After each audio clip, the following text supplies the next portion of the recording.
I'm going to show you how to add payment method to Shopify. Before we begin with the video, I can offer you your first month for only $1. So you wouldn't have to pay 37, you would pay only 1. If you want that, link is in the description. So what we have to do is go to settings at the bottom left on payments. So right over here.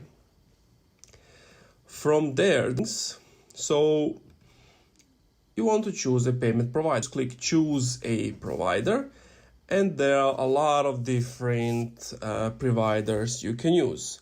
So let's say I want to use Adyen. I would just click on it, enter the username, password, merchant account, enable or disable 3-day security, and then once I would have all of this fulfilled, you would have, and then you would just need to click on activate.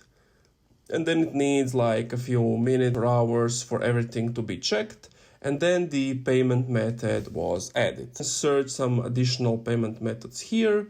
You can add a manual and also have this one. But this is pretty much it. So go to settings and payments. Thank you for watching this video. If you enjoyed, leave a like, comment, subscribe. If you want the Shopify trial, click the link in the description.